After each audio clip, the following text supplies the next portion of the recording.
Today I'd like to talk about a topic that is taught in high school chemistry as it's called dimensional analysis. Now I don't know who invented that name.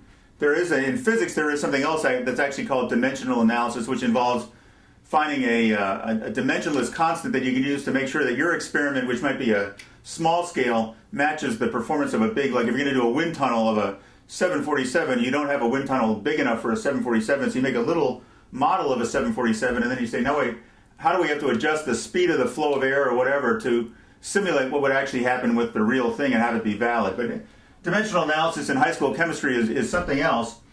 What it is, it's about setting up a problem to make units cancel. So it's a conversion, it's a system to do conversions where you have units on things. And so let me just go through these problems. Now let me just say one thing. In high school chemistry, when I took it a long time ago, this was by far the most useful thing that I ever got out of high school chemistry. In fact, I use this almost every day now. It applies universally to any kind of problem. It's not limited to chemistry problems. Let's go through the problems, and then so you can kind of see the similarity. Then I'll show you how to solve them. So here we have how many seconds in 24 years, right? So we just have to convert seconds to minutes, to hours, to days, years, etc. How many dozen eggs in 3,500 eggs? Right, and here we have a bunch of statistics, and I used exponential notation, 4e to the 11th power, so 4 times 10 to the 11th power, stars in a galaxy. Then we have galaxies in the universe, 6 planets per star, and 1 planet in 1 times 10 to the 19th has life. So then the question is, how many planets have life? So this one is a little bit more complicated. Here we have one from chemistry, something that you're going to learn to do by the, like the back of your hand, if you don't already know how to do it. How many electrons are there in 4.6 grams of carbon dioxide? And we're given, so I don't have to look it up, the molecular weight of carbon dioxide. And then here's a cost problem. Find cost to drive from San Francisco to Los Angeles, a distance of 405 miles. Gas is $4.15 a gallon, and our car gets 18 miles per gallon. So let's go through, let's start with this simple one, and then you'll kind of see how this evolves. It's all about having units cancel, right? If I have A, and then I have something else with an A in the bottom, B, and then a B here, and a C as D, etc. All these things cancel, right? The A's cancel, the B's cancel, the C's cancel, and I'm left with D, which is what I wanted. So that's the idea. Now in this case, what we're going to do is instead of having A, B, and C, we're going to have units. Hours, seconds, pounds, gallons, miles, etc. But it's not always, the question is, you have to look at the problem and see what do I want to end up with as units? What is my final output, D? And then therefore, what do I have to start with? Like, how do I have to go through this to get the thing to go in the right direction? Not always as simple as it looks. So, the first problem, how many seconds in 24 years? So, right, if you don't know anything else, the thing to do is to start with the fact. So we're given this fact, 24 years.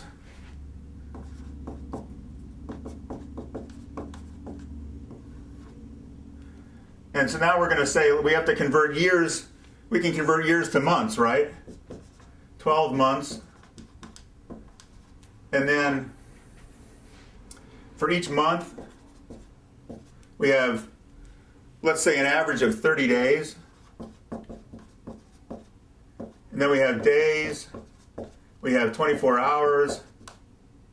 And then we have hour has 60 minutes.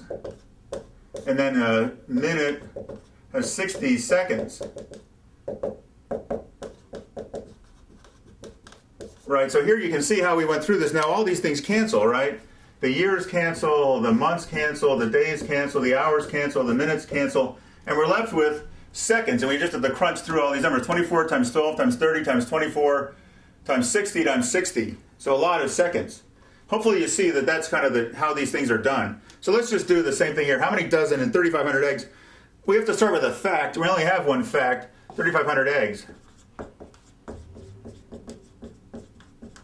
And we know that there's 12 eggs to a dozen And that's going to give us dozens. Right, the eggs cancel. So hopefully you're getting the idea of how this whole thing works. So now let's go on to this problem here. We're given a bunch of facts, but there's not obvious where you start or where you end up. 40 to the 11th stars in a galaxy. We have galaxies in the universe, number of planets per star. And then we have one life in every 1e to the 19th, 1 times 10 to the 19th power planet. So how many planets have life, right? So it's a little confusing. Where do we start? Well, what do we want to end up with is something that talks about how many at the end. The only fact we have here, it's kind of buried, is that we have one universe, right? So that's the starting point. So a lot of times if you have a problem with a lot of facts but not an obvious starting place, think about maybe the larger picture of what's the biggest thing and say, let's have one of those to start with. So I'm going to start with one universe.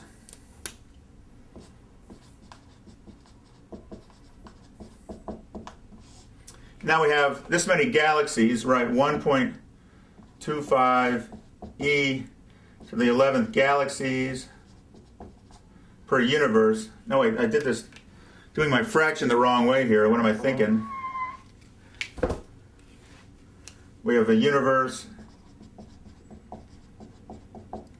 1.25 e to the 11th galaxies. And then we have stars per galaxy, right?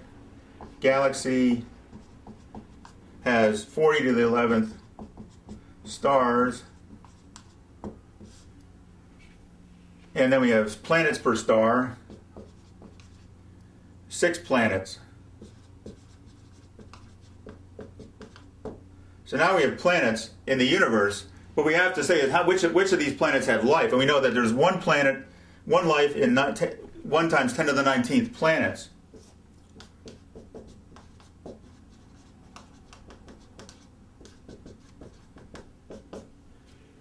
So we end up here then with life, right? Planet with life.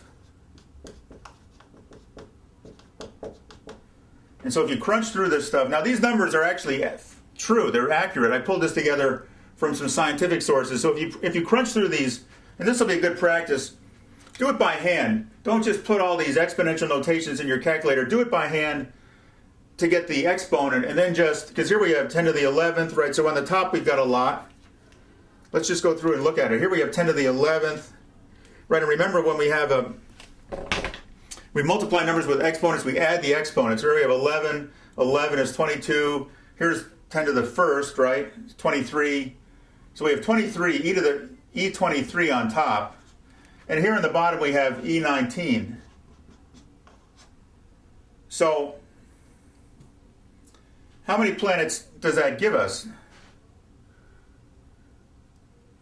I might have made a mistake with the problem statement. Well, I guess these numbers might not be totally accurate. We're going to get 23 minutes. We're going to get thousands of planets with life in the universe. Will we ever talk to one? Who knows? But anyway, I think it's kind of an interesting problem. But you can use dimensional analysis for almost anything. You just have to know how to set it up. Sometimes you have to plunge in, and then you'll get the wrong answer. You have to erase and go through it again and try inverting things, right? Because if you want to end up with D, you want to end up with something on the top. Then if you put that on the bottom, then it's going to negate it. So that's that problem. Let me erase the board. I'll go on here.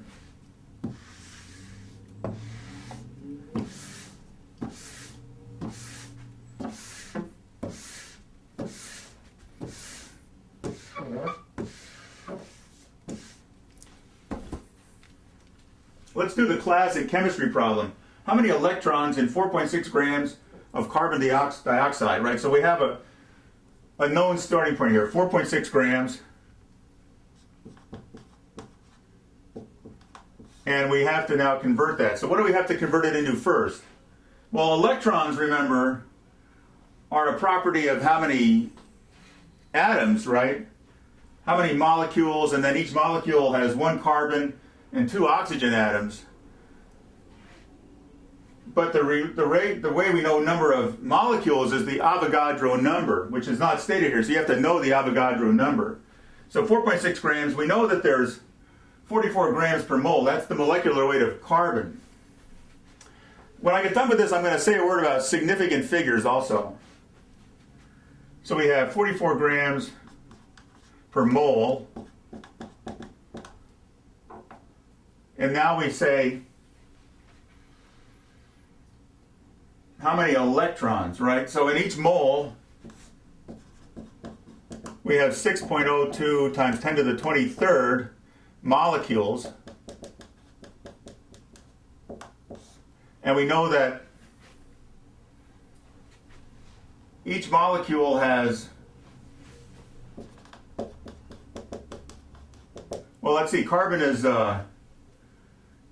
12, right? Carbon has 12, oxygen is 16, number 16, so that's 32 and 12, 16, 32 and 12, 40. Oh, okay, 40, that's the same as a 44. I was going off molecular weight. What's the atomic number of carbon? Well, now I don't remember that off the top of my head. Who knows? Is it 6 or 8? Well, whatever. We take the number of electrons in carbon and an oxygen multiplied by 2. We have that number, and then that's going to give us our final answer of electrons, right? So the moles cancel, the grams cancel, the molecules cancel. I don't remember the atomic number of carbon and oxygen, just the atomic weight. But that's, hopefully you can see how that's done. And so now we have one problem here with cost. Cost to drive from San Francisco to LA, 405 miles. Gas is $4.15 a gallon, and our car gets 18 miles per gallon. So now what are you going to start with, right? What's the obvious fact? Well, the only thing that's presented here that doesn't already have a ratio is the distance. So I'm going to start with that, 405 miles. And we have 18 miles per gallon.